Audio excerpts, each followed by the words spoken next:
Mesdames et messieurs, bonsoir. Après un raz-de-marée sur les réseaux sociaux, provoqué par la marque de pâte à tartiner El Morgen, on apprend que le président de Nutella aurait pété un câble avec son directeur marketing, le sommant d'utiliser les leviers afin de stopper la progression fulgurante de la marque algérienne. Une réaction qui contraste avec celle du président de la marque C'est Bon, Mohamed Chikoula, et de son directeur de marketing, Abdelkader Praliné, qui ont réussi à mettre un but en pleine lucarne à la marque italienne, ainsi qu'une magnifique reprise de volée. Aucune pâte à tartiner jusqu'à présent n'avait réussi à rivaliser avec la célèbre marque du groupe Ferrero, une réussite commerciale qui semble déranger au plus haut niveau, puisque le Parlement européen s'apprêterait à pondre une loi interdisant la marque El Morgen sur le continent européen. En attendant des informations supplémentaires, c'est un autre produit algérien qui en ce moment même secoue les réseaux sociaux. Il s'agit d'un jeune entrepreneur qui aurait lancé les chiottes CNews, qui s'arrachent comme des petits pains, poussant l'entreprise à augmenter sa production due à une énorme demande, notamment chez les gilets jaunes, ceux et celles qui ont manifesté contre la retraite, ainsi que chez les agriculteurs, les chômeurs, les cheminots et j'en passe.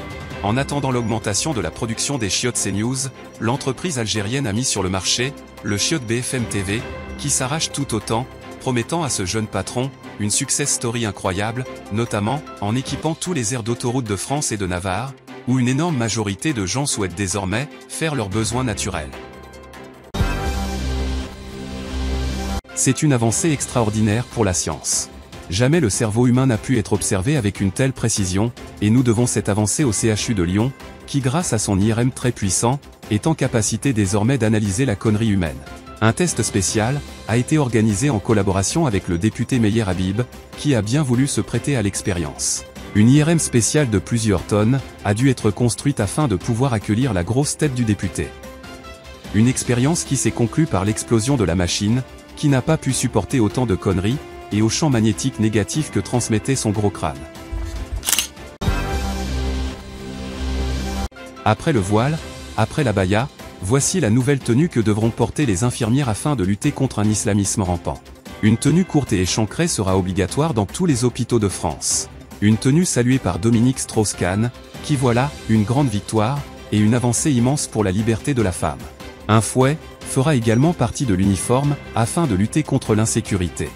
Une idée, saluée par l'imam Chalgoumi. Oui.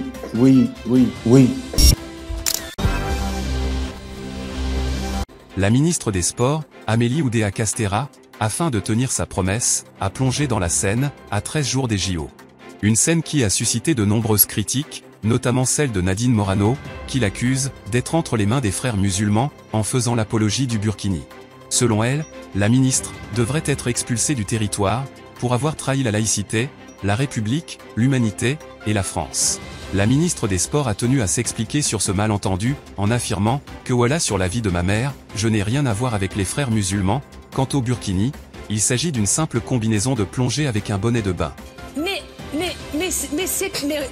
vous les lisez les articles qui sont dans la loi ou quoi? Une explication qui devrait calmer le tribunal médiatique, d'autant plus qu'ils sont débordés par les accusations d'antisémitisme, qui se multiplient.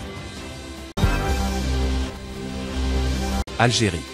La société 123 Vival Algérie, fleuron de la technologie algérienne, va doter plusieurs grandes villes du territoire algérien d'un véhicule révolutionnaire de dernière génération. Un nouveau moyen de transport écologique et accessible à tous, qui fonctionnera grâce à un ingénieux mélange, composé à 70% d'hydrogène et de 30% de zlébia. Un véhicule révolutionnaire, qui en plus de ne pas polluer, libérera dans l'air et parfumera les rues d'une douce et délicieuse odeur de barbe à papa. Après plusieurs violations de son espace aérien par les forces armées américaines, avec à leur tête Iron Man, l'Algérie répond clairement en dévoilant Abderman. Plus sophistiqué, il est doté d'une intelligence artificielle, greffée à un système nerveux algérien, qui décuple sa force à la moindre petite injustice. Développé par la société Voilà tu survoles pas mon espace aérien, il est équipé de super radars, et sera positionné dans les hauteurs d'Alger, prêt à intervenir à la moindre petite violation.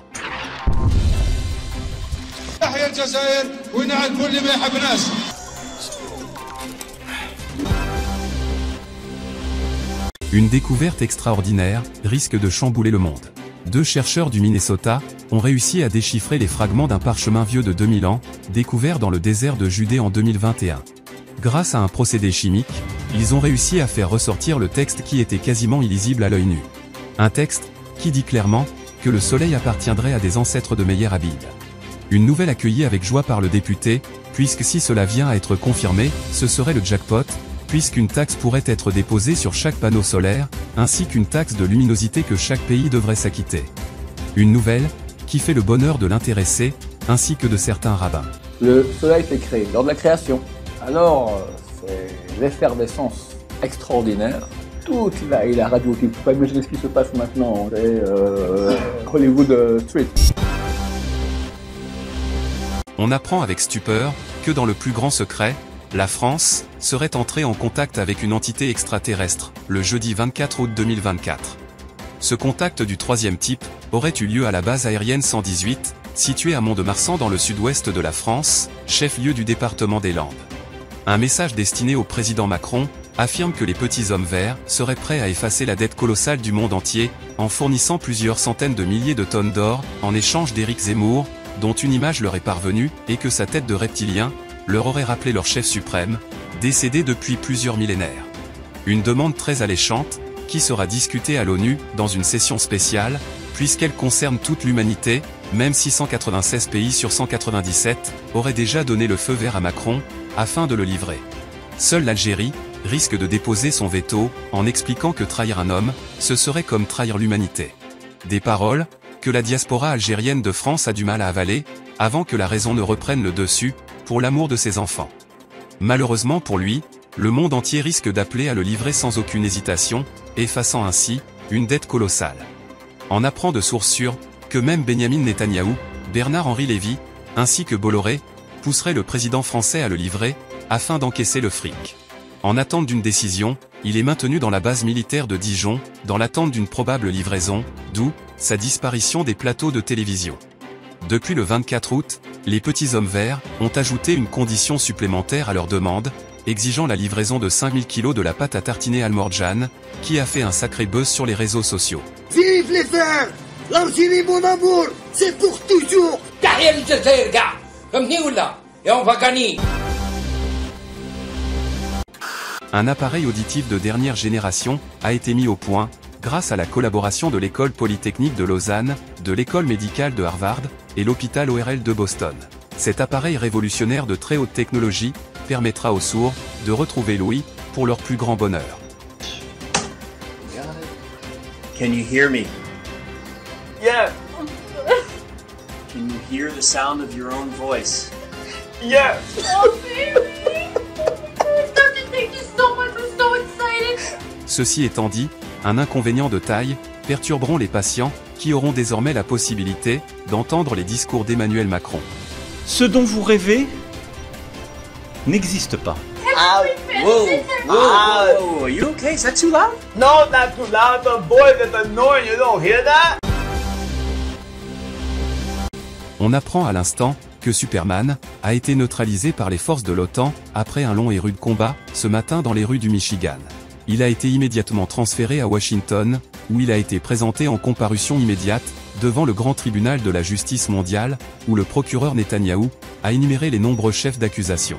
On apprend ainsi que Superman est accusé par les forces de l'OTAN d'avoir apporté son soutien aux enfants palestiniens en neutralisant les tirs israéliens sur des innocents. Je l'assume, oui, c'est ta collabo, Il est poursuivi pour haute trahison, crime contre l'humanité, survol de territoire souverain, dérèglement climatique, association de malfaiteurs en collaboration avec les frères musulmans et fraude fiscale. Le nouvel ordre mondial, en collaboration avec l'OMS, a décidé de frapper fort, afin de lutter efficacement contre la surpopulation mondiale. Après un vote à l'unanimité, son directeur général a annoncé les grandes lignes de leur projet, afin de réduire de 20% la population mondiale. C'est ainsi que l'on apprend que plus de 50 000 lions, plus de 200 000 cobras, ainsi que 30 000 tigres affamés, vont être libérés dans les rues des grandes villes. L'Organisation mondiale de la santé a voulu rassurer après les nombreuses critiques en rapport avec les maladies qui risquent d'être provoquées par la putréfaction des cadavres, en les rassurant que plusieurs dizaines de milliers de vautours seront libérés pour faire face à ce problème, et que la grande majorité des cadavres seront balancés dans un volcan, afin de préserver la santé des survivants. C'est désormais officiel, la France sera le premier pays à inscrire dans sa constitution le régime alimentaire de ses concitoyens, en imposant le véganisme et en interdisant toute consommation de viande sur tout le territoire français. Une peine de 5 ans de prison ferme et une amende de 5 000 € est prévue en cas de non-respect de la nouvelle loi. On apprend ainsi que le ministère de l'Intérieur, en collaboration avec l'armée de l'air, confirme avoir dressé plus de 500 000 faucons afin de lutter efficacement contre les réfractaires complotistes, islamo-kébabistes et antisémites. Une nouvelle, très mal accueillie par la majorité des Français, avec à leur tête un soutien de poids, un Gérard Larcher, très remonté. Suite à l'explosion des prix, et une difficulté certaine à boucler des fins de mois de plus en plus difficiles, les grands patrons de la grande distribution se sont réunis ce matin à Bercy, afin de trouver une solution. C'est ainsi qu'on apprend que dès le mois de janvier 2025, sera proposée aux clients qui le désirent, une opération spéciale. Il s'agit de l'opération 666, qui offre la possibilité de bénéficier de 666 caddies de course, en échange de votre rein. Une limite de 2 reins par famille sera permise, et une opération rapide et sans danger, en collaboration avec le ministère de la Santé, se fera sur place, au rayon boucherie, de votre grande surface préférée. Expérience inédite aux eaux de Lille. Une équipe de chercheurs, de la faculté des sciences animales, a dû interrompre ses recherches de toute urgence, après avoir installé un écran géant, diffusant aux animaux des extraits d'émissions de CNews, où apparaissaient Zemmour, Christine Kelly et Pascal Praud. Les chercheurs, qui ont commencé à constater une certaine agitation, notamment chez un bonobo qui s'est allumé une clope pour calmer ses nerfs, ainsi que chez le gorille qui voulait défoncer la télévision, ont décidé de mettre un terme à l'expérience, lorsque plusieurs animaux se sont mis à avoir de violentes nausées dues à un profond dégoût, notamment chez Tigrou, le tigre blanc du zoo. Une mauvaise expérience pour ce zoo, qui semble avoir retrouvé une certaine quiétude, pour le plus grand bien de ces animaux. Une quinzaine de personnes sont mortes sur le coup, après avoir ingurgité lors d'un repas familial, des champignons toxiques, cueillis dans la forêt de Rambouillet. Selon notre spécialiste BFM Nature, il s'agirait de champignons, plantés il y a 1 an de cela, par un musulman intégriste, terroriste botaniste, en lien avec des combattants du Hamas. Le parquet de Paris a ouvert une enquête, et diligenté ses meilleurs spécialistes, supervisés par Meyer Habib, et des agents du Mossad, afin de mettre toute la lumière sur ce crime abominable, cruel, et barbare. France Travail, afin de pousser les chômeurs à retrouver un emploi dans les plus brefs délais, a décidé de mettre en place un contrat entre le chômeur et son conseiller. Ce contrat, intitulé « Youpi je vais retrouver un travail », sera composé de 3 étapes.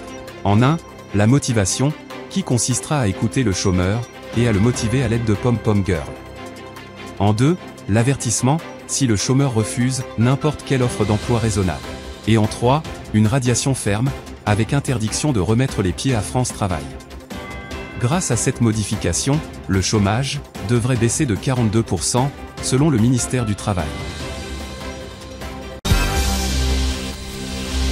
Mardi 1er octobre 2024, une pluie de missiles s'est abattue sur l'entité sioniste, après avoir abattu plusieurs dirigeants iraniens, libanais, sans parler des nombreux morts civils innocents, libanais et palestiniens. L'Iran a envoyé plus de 200 missiles, dont une bonne partie ont réussi à transpercer le dôme de fer, s'abattant sur plusieurs villes de l'entité sioniste, poussant Benjamin Netanyahou à se réfugier dans son bunker. Selon le Mossad, et le porte-parole de Tsahal, la pluie de missiles qui s'est abattue sur le territoire n'aurait causé aucun mort, aucun blessé, et seule une Renault Clio aurait subi de légers dégâts, selon le porte-parole de l'armée la plus morale de l'univers, qui s'apprête à envahir le Liban, dans cette escalade folle, qui risque de plonger le monde dans une guerre, soutenue par les États-Unis, l'autre armée la plus morale du monde.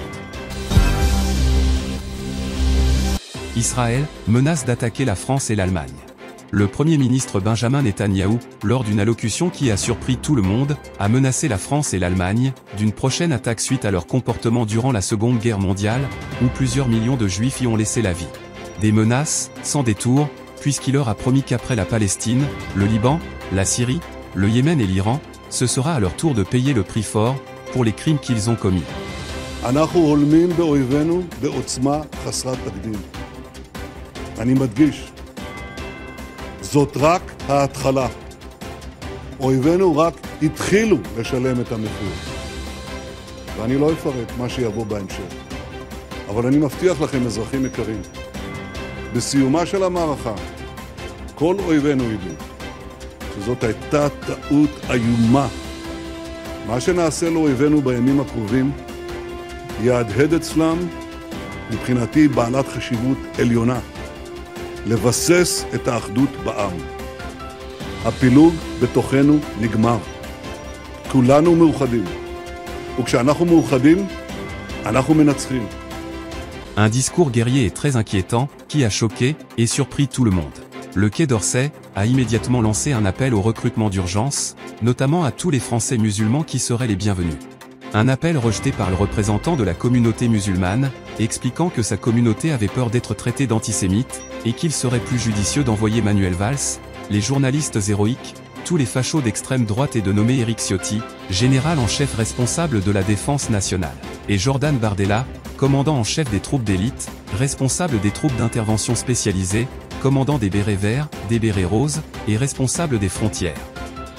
On apprend que suite à ce discours, des centaines de journalistes, accompagnés d'une centaine de politiques, auraient été aperçus à l'aéroport, fuyant le pays, afin de pouvoir organiser la résistance, depuis l'étranger.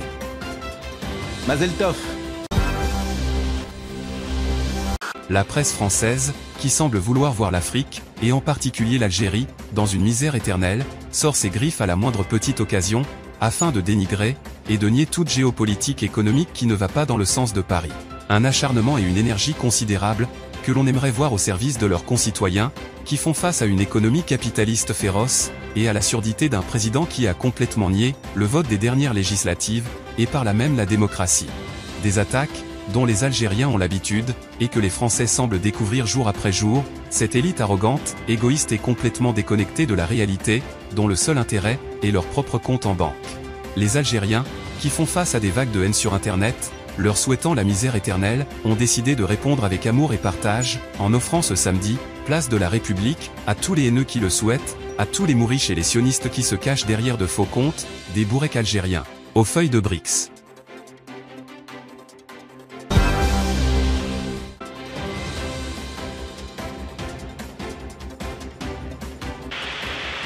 ECL, I'm standing by for step 944 next.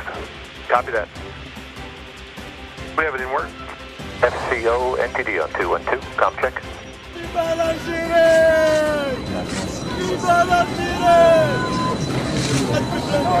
FCO, NTD on 212, comp check. Kind of weather forecaster. I want to go around the room and get a go-no-go from you guys. I'll get that out of the way early. I'll give you about 3 minutes. I'll come around the room and get your thoughts. Thanks.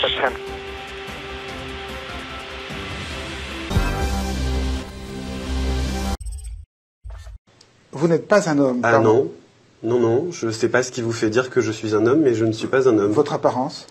Ah bon? Ah bah il faut pas confondre identité de genre et expression de genre, sinon on va déjà mal partir. Alors, expliquez-moi. Je suis non-binaire, donc ni masculin ni féminin, et je refuse qu'on me genre comme un homme. Comment vous définissez-vous? Comme non-binaire. Comme non-binaire? Oui.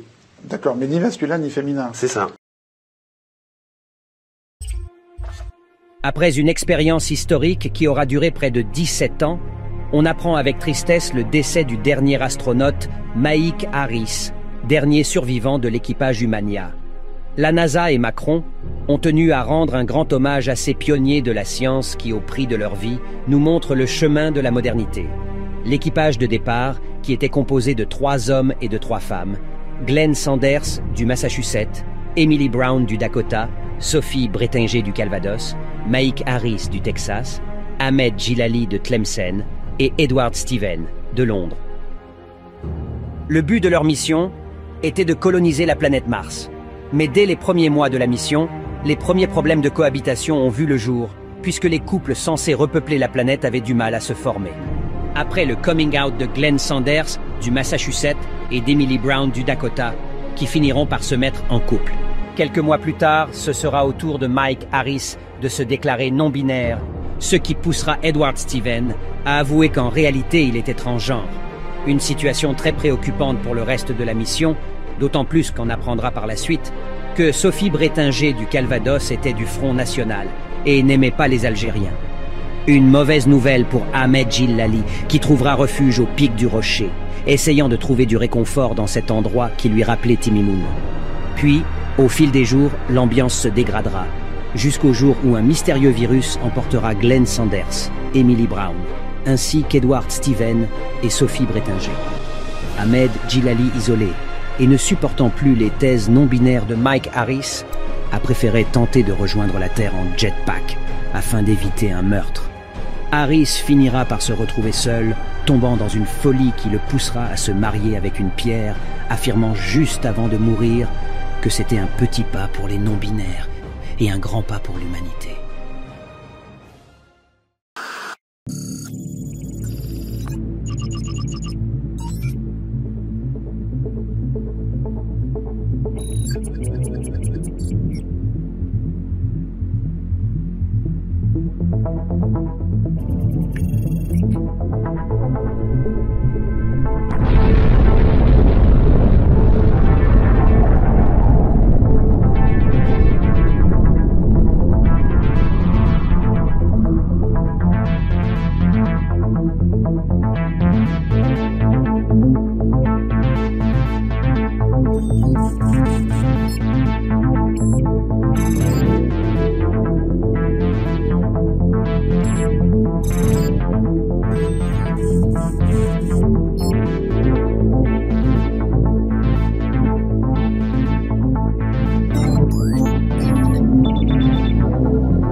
Viva l'Algérie! Viva l'Algérie!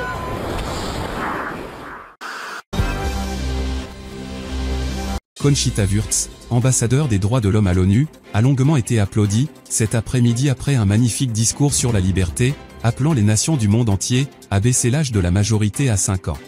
Un discours plein de sagesse, rappelant que chaque être humain était né libre, et qu'il devait se libérer de sa soumission parentale, afin de pouvoir assouvir toutes ses envies, en toute liberté. La ministre de la Santé des Pays-Bas a salué ce discours historique, qu'elle a qualifié de grand pas pour l'humanité, et a appelé le monde entier à prendre exemple sur ce magnifique message de tolérance. Un message, moderne et fort, partagé par le ministre de la Famille et de la Petite Enfance. Un dangereux criminel, sans domicile fixe, a été arrêté hier après-midi au rayon fromage du centre Édouard Leclerc de Nanterre. Les forces de l'ordre auraient retrouvé sur lui plus de 6,50 € de marchandises. Il a été arrêté, traduit devant le tribunal correctionnel de Nanterre, où il a été condamné à une peine bien méritée de 6 mois de prison ferme. Un juge, plutôt clément, qui n'a pas suivi le réquisitoire du procureur, qui demandait une peine de 6 mois ferme et sans coup de fouet sur la place publique. Alors que dans le même tribunal, l'ex-première ministre Michèle Alliot-Marie a été condamnée pour prise illégale d'intérêt à 6 mois de prison avec sursis, avec un bon d'achat chez Sephora. Elle était accusée d'avoir subventionné l'association de son petit papa, alors qu'elle était adjointe au maire de Saint-Jean-de-Luz. Ses avocats, qui crient au scandale, ont immédiatement annoncé qu'ils allaient faire appel, et qu'ils étaient en total désaccord avec cette décision.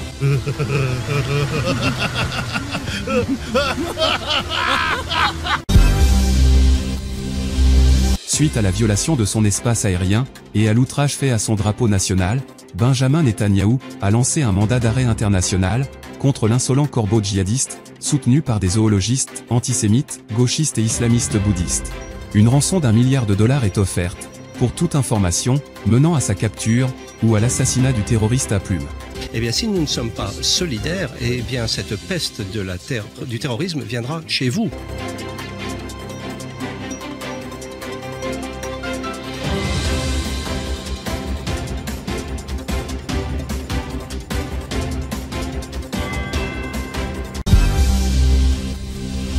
Caroline Yadan, la nouvelle députée Renaissance qui a remplacé Meyer Habib à la 8e circonscription des Français en Israël, demande aux autorités françaises de conditionner l'obtention de la nationalité française, en imposant la reconnaissance obligatoire d'Israël. Une proposition, qui selon elle, devrait être imposée à tous les Français et toutes les Françaises, ainsi qu'un service militaire obligatoire de 5 ans, au sein de l'armée israélienne. Une proposition pour imposer aux ménages français, l'achat obligatoire de 30% de produits israéliens, a été quant à elle déposée par le CRIF, qui a reçu un soutien inconditionnel de CNews, BFM TV et Europe 1. On apprend que le président de la République Emmanuel Macron, grand maître de l'ordre de la Légion d'honneur, s'est octroyé lui-même le titre de chevalier des arts et des lettres pour ses nombreux discours historiques, ainsi que chevalier de la table ronde, chevalier de la table basse, et plus grand homme de toute l'histoire de France. C'est avec une grande humilité, pleine de sincérité, qu'il s'est remercié lui-même, lors d'un mémorable discours qui restera dans les annales, avec un remerciement particulier à tous les CRS, qui ont permis cela. Merci chers amis, ici à Paris et partout à travers le territoire, en hexagone, dans nos outre-mer, comme à l'étranger. Merci. Après plusieurs années d'accalmie, suite à la pandémie qui avait stoppé le monde entier, les autorités françaises auraient découvert un nouveau variant, qui inquiète énormément le HAS, la Haute Autorité de la Santé. Il s'agirait d'un variant algérien, le Covid-DZ, 100 fois plus virulent et transmissible que le Covid-19. Afin de lutter contre ce variant algérien et sa propagation fulgurante, les autorités sanitaires françaises ont décidé d'électrocuter sur place tout individu porteur de ce variant.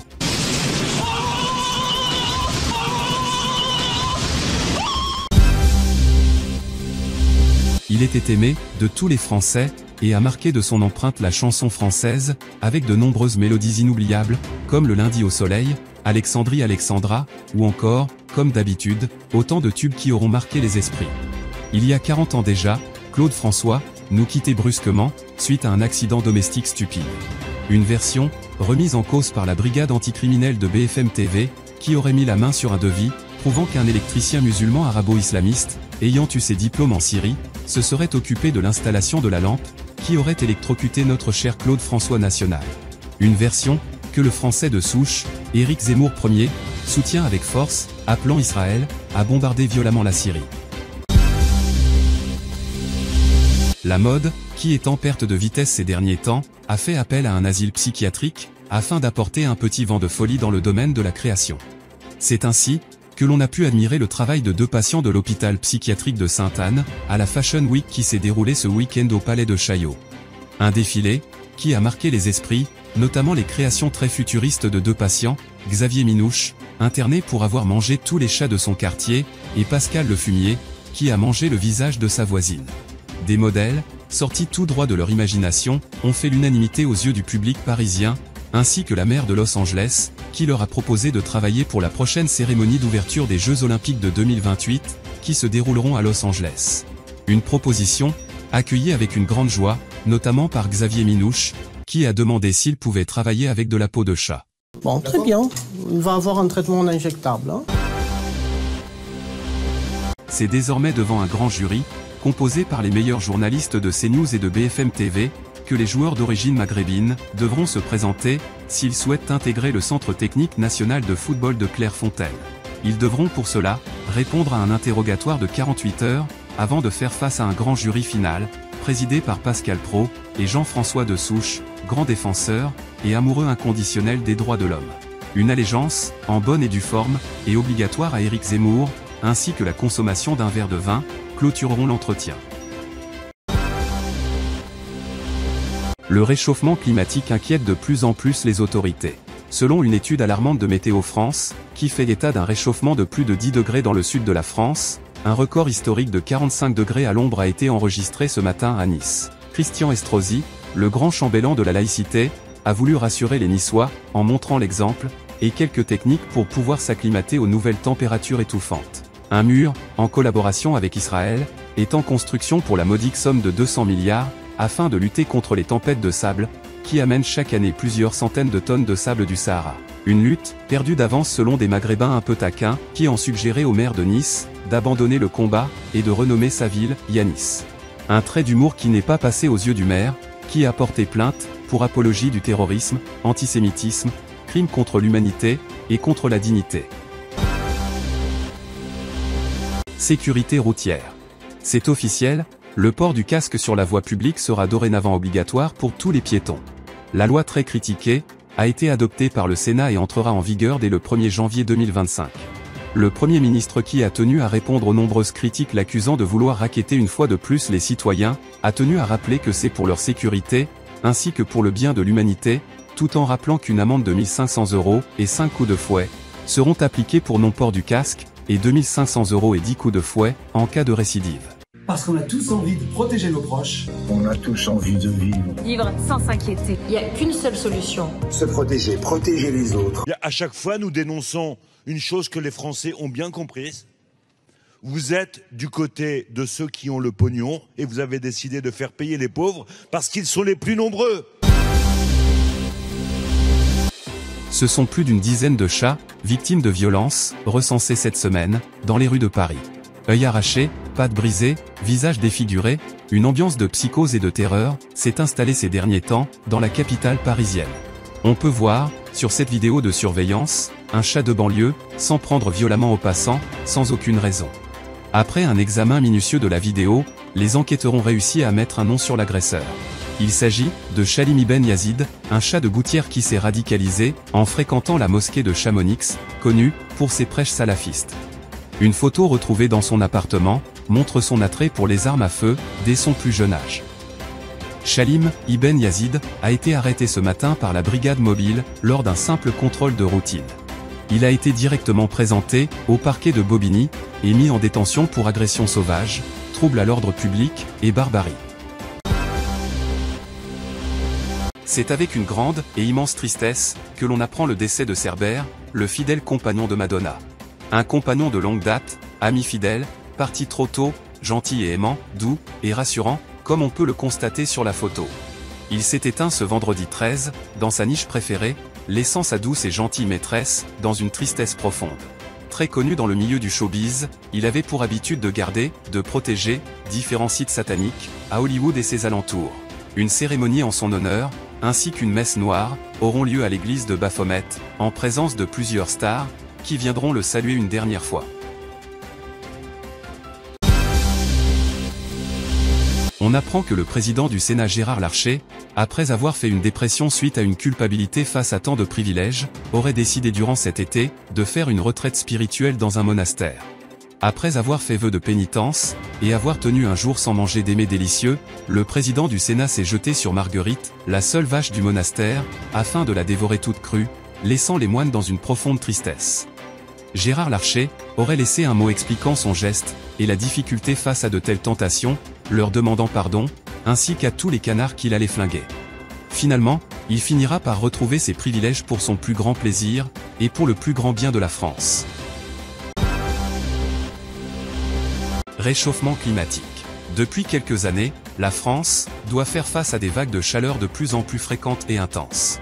Des épisodes caniculaires, avec des températures de plus en plus élevées, qui inquiètent sérieusement la présidente du Front National, suite à un rapport du comité des dermatologues, qui selon eux, à long terme, le réchauffement provoquerait d'ici 10 ou 15 ans, une modification pigmentaire, et une coloration certaine de la peau, proche de celle des Maghrébins.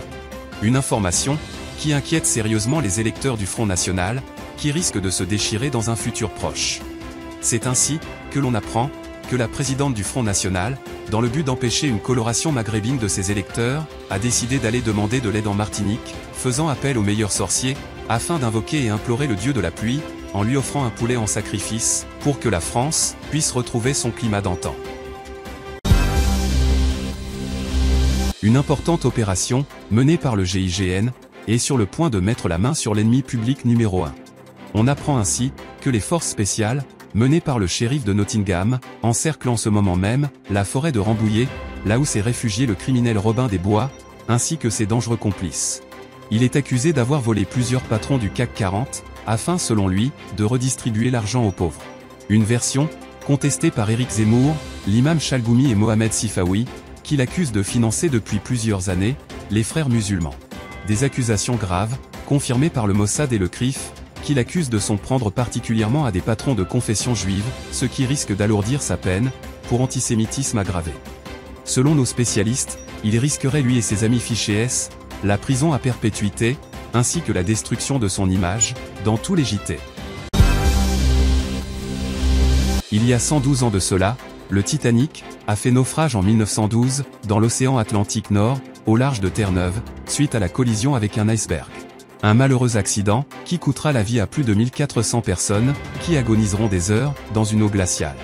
Plus de 112 ans après ce drame, les journalistes de BFM TV remettent en cause la version officielle, affirmant que c'était bel et bien un acte terroriste, selon le spécialiste de BFM Odyssée, spécialisé dans le génie civil, maritime et islamiste. Selon lui, il n'y aurait aucun doute, l'attentat aurait été perpétré par des esquimaux islamistes radicalisés, fondamentalistes, intégristes et frigoristes.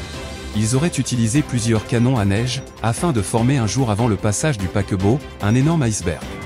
On peut d'ailleurs voir, sur ces images d'archives fournies par BFM Odyssée, les esquimaux terroristes islamistes, réalisant une danse macabre, afin de fêter la réussite de leur crime barbare, abominable et cruel. La télévision française, avec en tête CNews, réclame au président de la République une dérogation spéciale, leur offrant les mêmes pouvoirs qu'un tribunal de justice, afin de pouvoir juger et condamner directement sur un plateau de télévision tous ceux et celles qui ne partageraient pas la même vision qu'eux.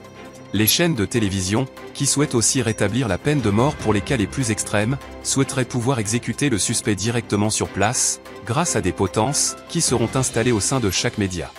Une proposition qui sera étudiée cette semaine à l'Assemblée nationale, où des rumeurs laissent entendre qu'une grande majorité des députés serait d'accord avec cette idée, qui réglerait selon eux les problèmes de corruption et de trahison. Affaire à suivre.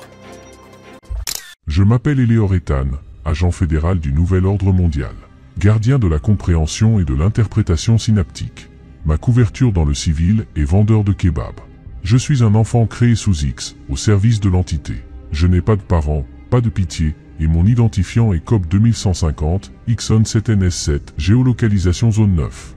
Mon travail consiste à éliminer tous ceux et celles qui deviendront un danger pour la société, un obstacle pour la modernité et qui seraient considérés comme un frein à la science. 3 erreurs seront admises et tolérées tout au long de votre vie. Au-delà, une intervention brutale et inévitable sera nécessaire. J'ai pour ordre de détruire les âmes rebelles et d'enlever toute trace de votre passage, afin d'honorer le porteur de lumière, Lucifer, prince de l'univers, de BFM et de CNews. Longue et difficile, la route sera. Ils sont complètement fumés, quoi. Oui, oui, oui. C'est des malades.